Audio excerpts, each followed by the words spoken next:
Good morning, everybody. How are we doing? Hello, Charles. Hello, everybody. Hello. Oh, we got 8 people here already. Wow. Okay. Well, first of all, happy Monday. Thank you.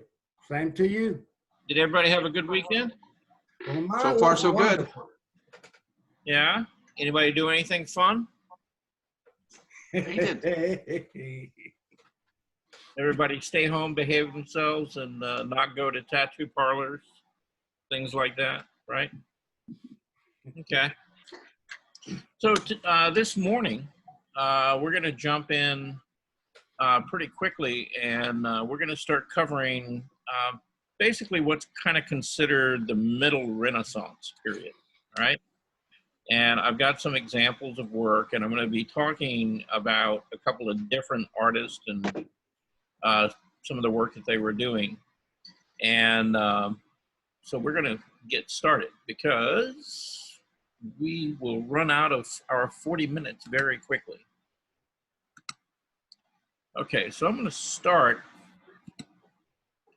and you may want to take a screenshot of this. And what this is this is the 7 things that really define a piece of Renaissance art. Okay, and we've talked a little bit about these.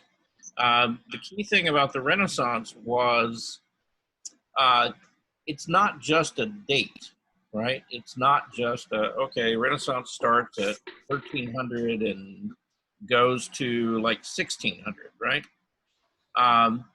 But a lot of people think of it that way. You know, they think of it in time span. But really what was going on during the Renaissance, and the thing that made the Renaissance what it was a change in society and a change in attitude about, you know, how people live their lives, right?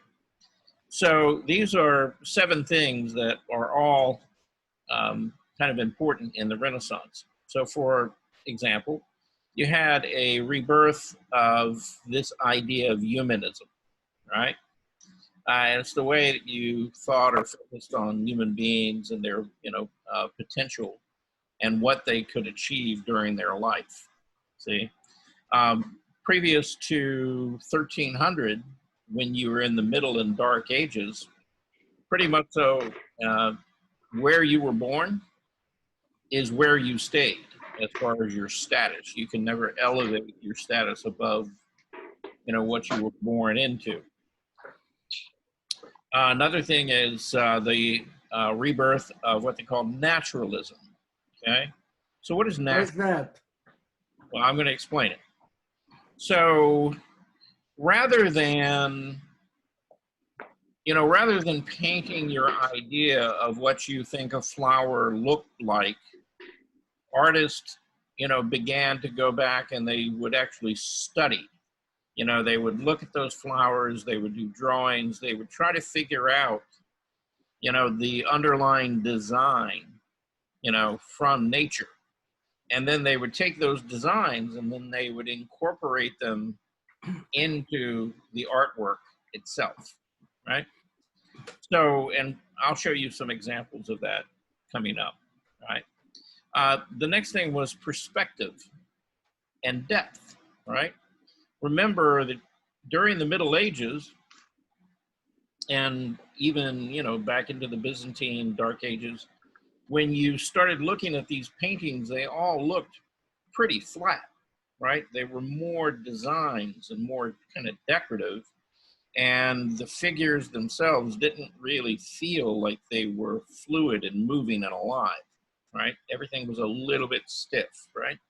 Well, in the Renaissance, all of a sudden you see these highly embellished figures that are fluid and move and they feel like they've got form. So that was really, really important. The next thing was that all of a sudden artists were in the position where they could create pieces of artwork that were not based on religious themes. And in some of the pieces that you'll see, moving forward, religion will play less and less of a role in the creation of these pieces of artwork, right? Another thing that was really important was that all of a sudden, it wasn't just the church and or a lord or somebody like that who could own artwork, right? You had a emerging middle class or merchant class of people who were fairly wealthy and could afford to commission pieces of artwork all on their own, right? Mm-hmm. And that had never been done. That was always done through the church. So artists were basically tied to the church so that they could survive, and that they could have a studio and work. Well, now they could find private patrons, like, for example, the Medici, right? Who commissioned a lot of pieces of art. And, now they had ties to the Roman Catholic Church, but it was more political than anything else.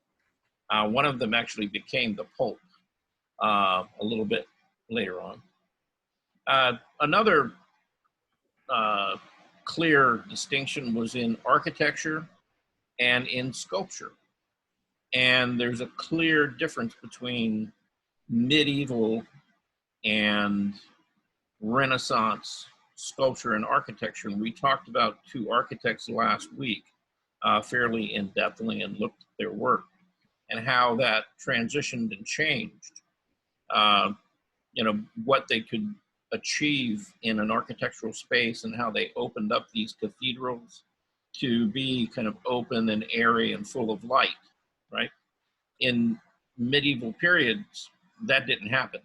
When you look at a Byzantine church or you look at something out of the Dark Ages, none of that happened. And then the final thing was that artists began to become popular in their own right from their work, right?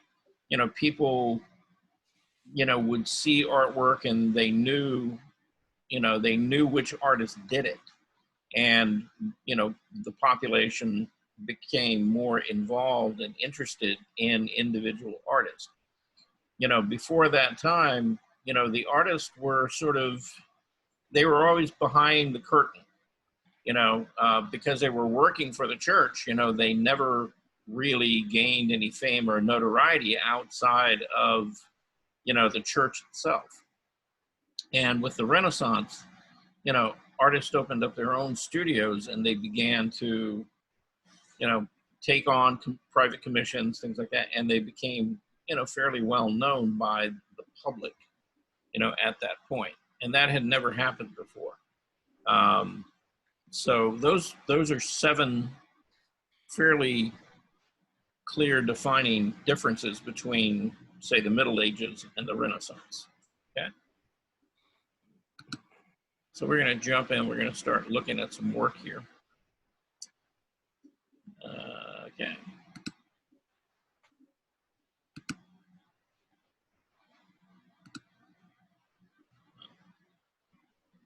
Okay, we can get rid of that because that's in my way. And I'll blow some of these up so that you can see them, because some of these are fairly small images and they may not be the clearest, but it's what I could find. Okay. All right, so let's start off with this guy. Okay. Who painted this one?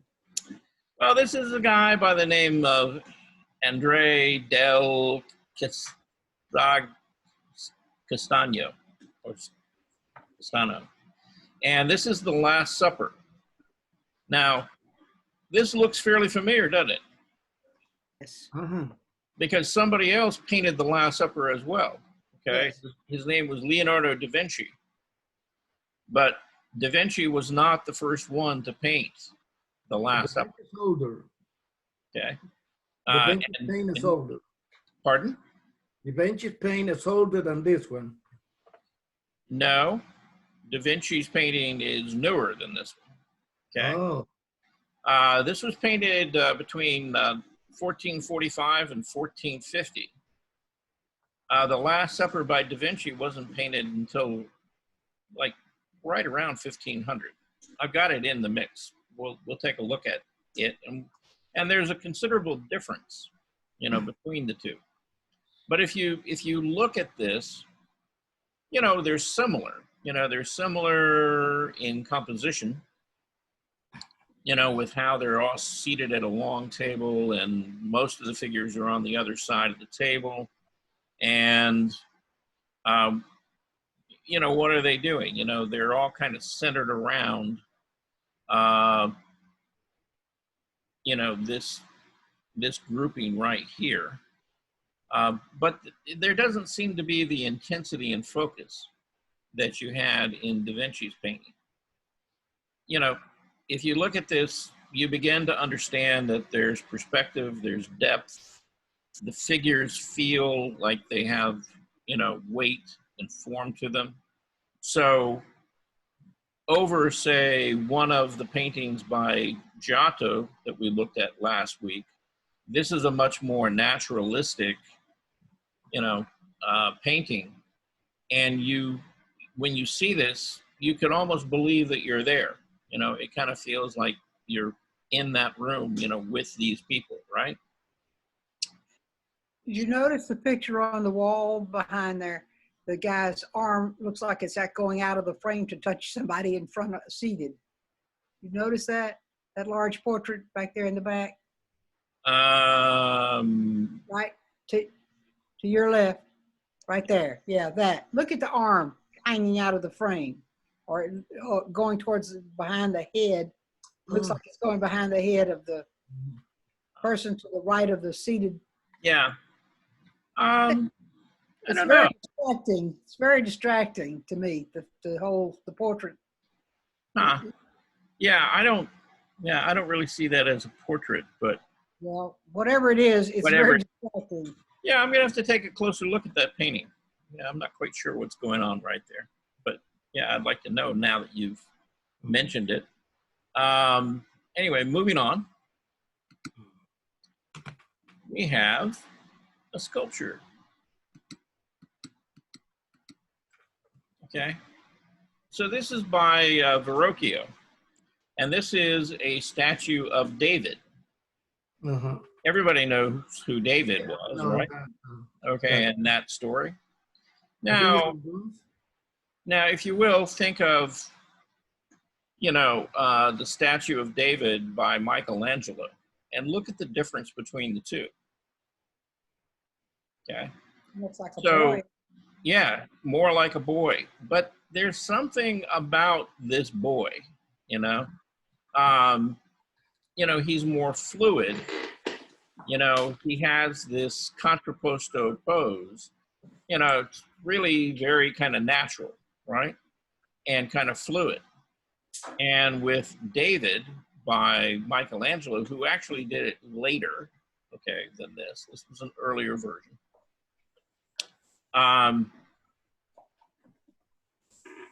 You know, David looks more powerful, more formidable, right?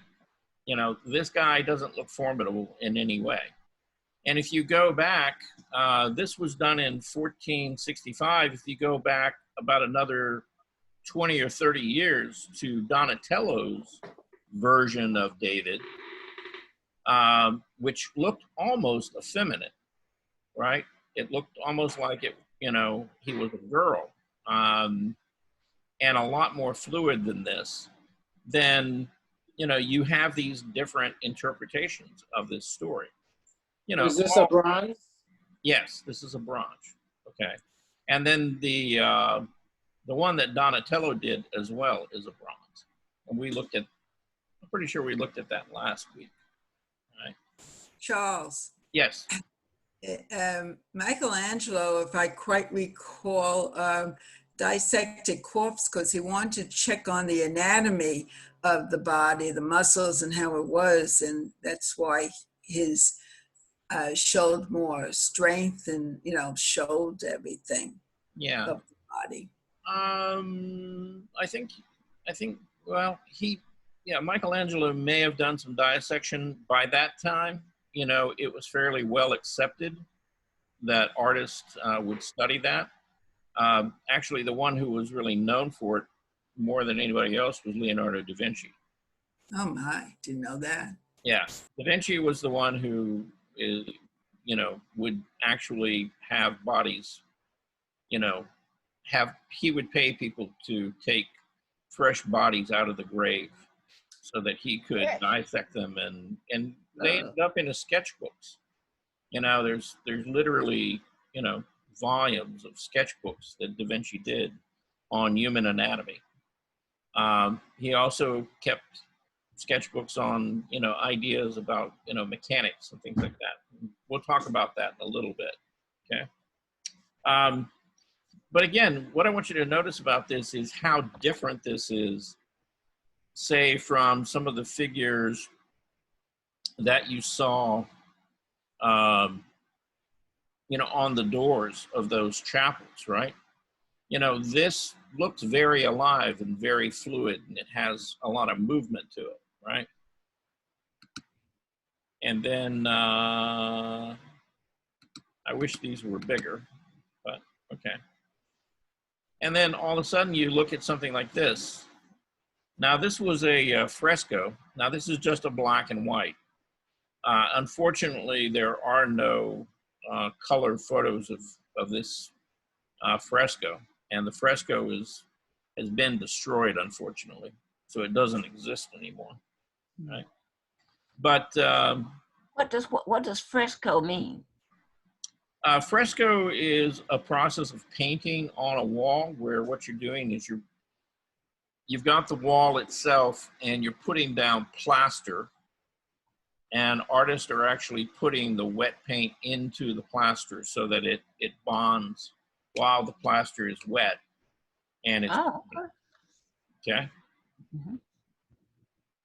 Now, again, this is St. James being led to his martyrdom. And when you look at this sense of depth and perspective, in this painting, and none of that existed. If you go back, this was done in 1455. If you go back to 1300 and you look at Giotto or Dossio or any of those artists during that period of time, they didn't produce anything like this. You've got this really dramatic forced perspective, with the arch and all of the architecture moving back in space. Look at the size relationships of the figure and how they relate to, perspective. The figures back here that are further away are smaller, right? The figures that are closer to us are much larger. And it gives you this sense of depth that you would naturally see, but that was never portrayed, in those Middle Age paintings, right? Here's a painting by this very same painter. And that's Andre, I'm going to mess this up badly, Matena, or M-A-N, men, Tegna. And anyway, this is a painting that was done around 1501.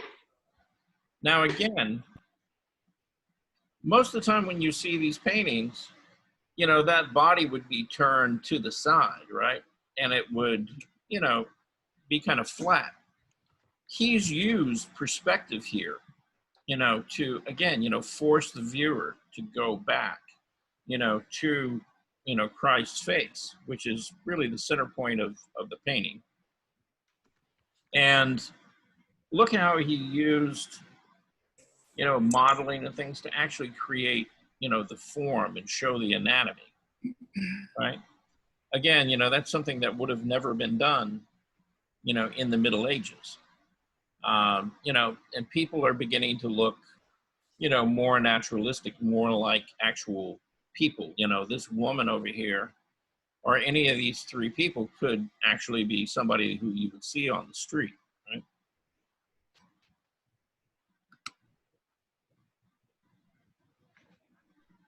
You say the name is Pele Andrea what? Andrea, Mantegna. Mantegna. Okay, and this is the Oh, same yes, artist. Montana, yes. Found it. Okay. Okay. And this is called Camera Picta, right? So it's like you're looking up through an opening in a dome. And this is in a dome, but rather than it being open, it's closed. And he was commissioned and he painted the sky above, you know, with all of the angels and everybody looking down from heaven, you know, on the people down below, you know, in the church. Okay. Or where I'm not even sure that this is in a church. You know, it may be in a public building or a private building. You know, because it's not strictly religious, you know, in nature. Charles, Yes. wouldn't you say that perspective is giving the illusion of 3-dimension on a 2-dimensional surface? Yeah, that would be the purpose of it. Yes. Yes. All right. Yeah. Well, that's, you know, when they, you know, before that, you know, when they painted a building, say in the Middle Ages or in the Dark Ages, you know, it was kind of this very crude looking, very flat, you know, thing. And all of the paintings then looked rather flat. You know, now that we're really getting into the Middle Renaissance, all of a sudden, these landscapes, architecture, things like that, even the human forms are beginning to feel more natural. You know, it's what we would actually see. And so they're, you know, far more believable in that sense. Anyway, here, Charles, one quick question I have. Rembrandt, is that Dutch Renaissance? well, he's a Dutch painter. He was not during, well, he would not be considered part of the Renaissance. Okay. He came after the Renaissance because he was, Rembrandt, I think, was late 1500s, early 1600s, I think. I'll have to check the dates on that. But he was part of the movement of the Flemish painters. Now, the Renaissance did happen, not just in Italy. It happened in Spain. It happened in Germany and the Netherlands, and, you know, all throughout Europe, including England. And the Flemish painters were just after the Renaissance, and they kind of moved into a different art period. But previous to them, you had people like Albert Dürer, and I'm going to talk about him a little bit. First of all, because he was the guy who invented the printing press, and he was the guy who actually printed the first copies of the Bible. And he was also an artist. He did a lot of prints, and we're going to talk a little bit about him as well. Anyway, wanted to keep moving here. And now this is Paolulo, Antonio Paolulo, and he did this piece, and it was in 1475.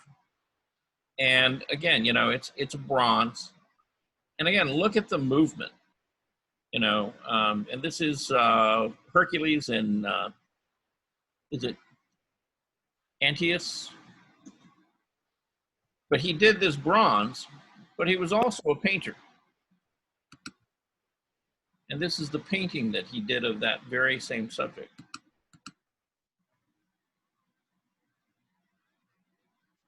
Now, when you look at this painting, it's fairly clear that when you look at this, that this was painted on a wood panel. Okay. Mm-hmm. And during the,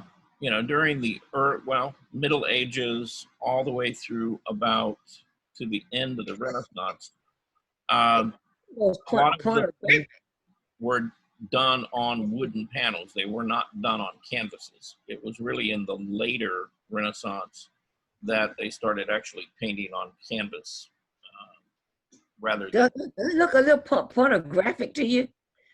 Does it Or look is that- Oh, well, I guess you could make of it something if you wanted to, but basically it's the story of Hercules, and he's wrestling this guy.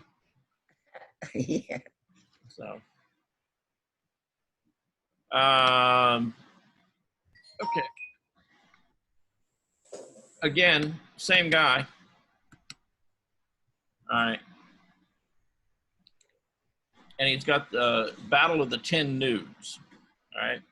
And when you look at this again, you know, you start, and I think that this is a print. When you look at this, you know, again, the figures are more fluid, you know, they move. You know, there's more of a clear understanding of the musculature and anatomy. Right. Mhm. And remember what the Renaissance was really all about. It was an enlightenment, you know, it was about, you know, people in general, rather than just sort of accepting, you know, the immediate world around them. You know, they were at that point in time trying to gain an understanding, you know, an understanding of nature and how the world, you know, worked around them. You know, astronomy, for example, you know, was something that, you know, a lot of the nobles and even a lot of the merchants, you know, at that time were beginning to be interested in. They were looking at the movement of the stars, and they were trying to, you know, figure out, you know, how this world actually worked.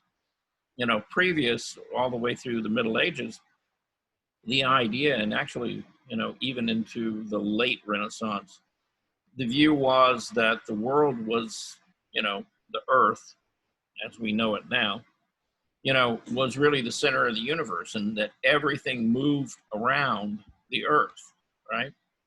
Rather than the earth moving around the sun. So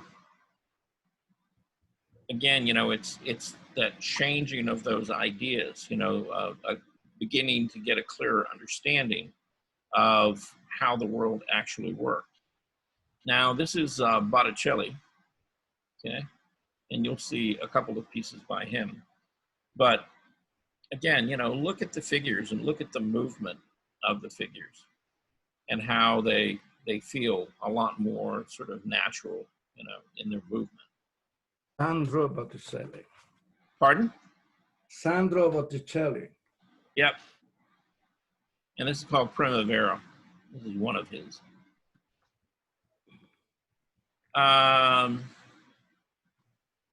Now, when you look at this painting, this is clearly a Renaissance painting. And what makes it a Renaissance painting? Well, first of all, who is she? You know, she's a common, you know, she was probably a merchant's wife, but this artist painted her, and really for the first time, you know, as we were saying earlier, you know, people could commission artwork, you know, from artists. You know, they had money; they could actually pay an artist to paint a portrait. Now, this was done in about 1488, and that's about 30 years before Leonardo da Vinci painted the Mona Lisa. Yeah. So there again, you know, it's that shift of ideas. You know, she didn't have to be a lord or a pope or a king or somebody like that to get her portrait painted. She was just, you know, a regular, you know, normal person. Now here's a piece, and this is one of the later pieces that I'm showing. And this was by a Spanish artist by the name of El Greco. And as I was saying, you know, the Renaissance didn't just happen in Italy. It happened really all throughout Europe. And one of the things I want to point out about this particular painting is this doesn't really follow the ideals of, you know, what, you know, or how Christ was painted and conveyed. You know, this guy clearly looks more Middle Eastern, you know, more Jewish, right? He doesn't look European. And so, you know, for an artist to actually, you know, portray, you know, Christ in that light was a little bit scandalous, you know, at the time. And, you know, the church sort of had a little bit of a fit about it. But again, you know, it came back to that idea of naturalism. They were trying to convey, you know, what actually happened and who these people were. So when El Greco painted Christ, he painted him the way he thought he would be. Yeah, he was Jewish. Jesus was Jewish. Right. Yeah. Yeah. He didn't give him, you know, blue eyes and blonde hair. You know. Now this goes way back, and I threw this in there just to remind you. Now this is the Kiss of Judas, right? And look how Giotto portrayed Christ. And see, you know, it's a very different interpretation. You know, when you look at this guy, you know, this guy looks European, right? He doesn't really look Jewish. He doesn't really look like he could be Middle Eastern. And again, you know, even though Giotto was rendering and trying to create, you know, depth and form, you know, in these paintings, you know, by comparison, you know, it's very, very little, okay? Again, now this is a detail. This is by Giovanni Bellini. And look at, you know, again, you know, this is a small part of that painting, but this guy could be sitting there in front of you, okay? You know, so he painted him in a very naturalistic way. And again, you know, this guy was not the Pope. You know, he was a wealthy, you know, politician or merchant. But by no means, you know, was he royalty or anything like that. So again, all of a sudden, you know, you have these portraits, these images of people, you know, from common life, okay? This is another Bellini. Now, look at the landscape and how much depth that has. That feels far more natural than anything that we saw back, you know, in, say, the Middle Ages, right? And this was painted in like 1480. Okay. Another example of a portrait. Now, this was done by a Dutch artist, you know, out of the Renaissance. And this was Jan van Eyck. And this was painted in 1433. So, again, you know, it's a very different painting than something that would have been done 100 years before that, right? I mean, that guy, you know, he could be sitting there in your living room. And this is another Spanish piece that I wanted to throw in. Now, this is what they call a polychrome wood carving. So this was all carved in wood and then painted. And they used gold leaf and metallic paints on a lot of it.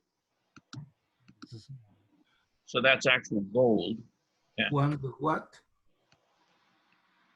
Huh? What is the last name? Oh, Juan de Juni. Okay. J-U.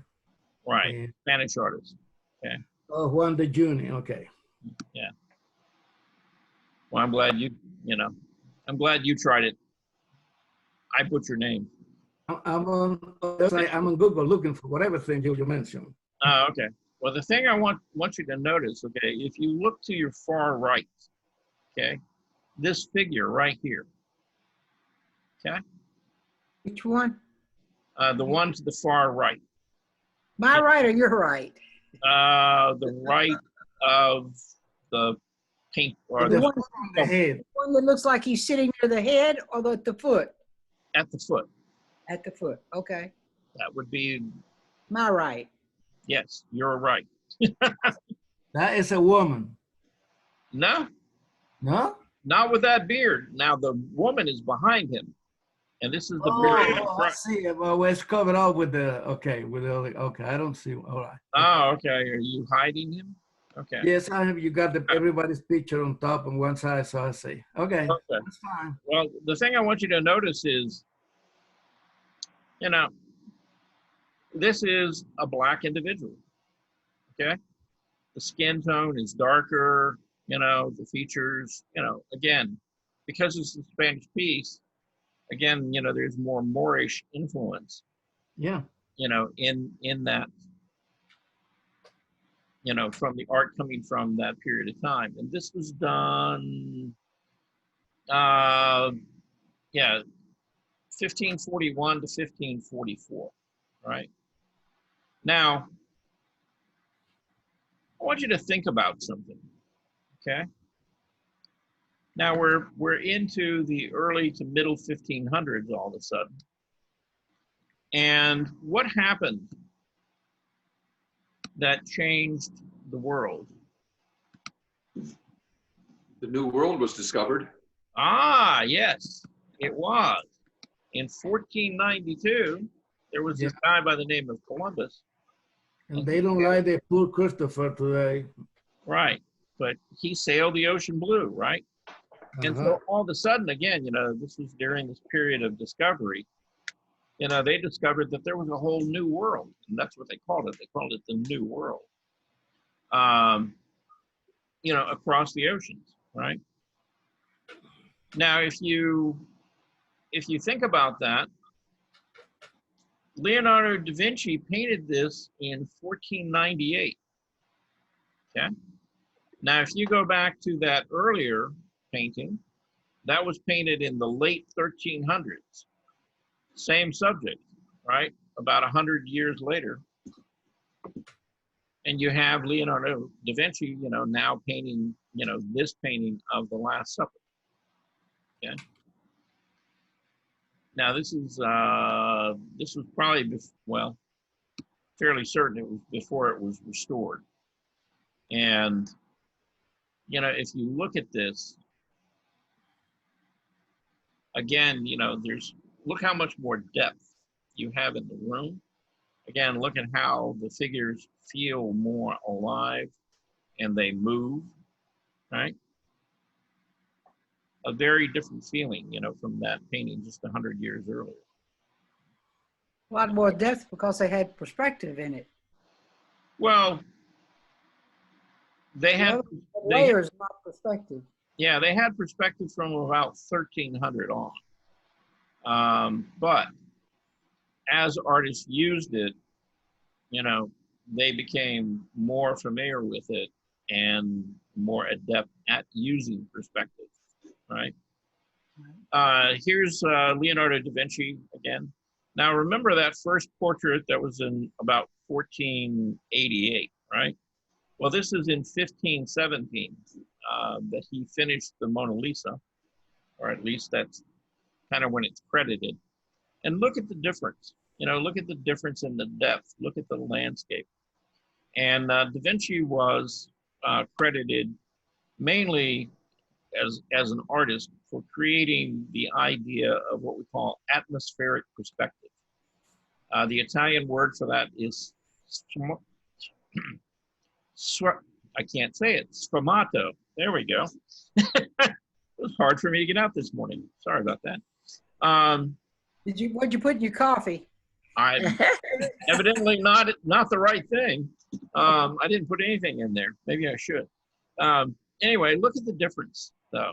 And we're getting ready to lose everybody here So thanks for hanging in here this morning.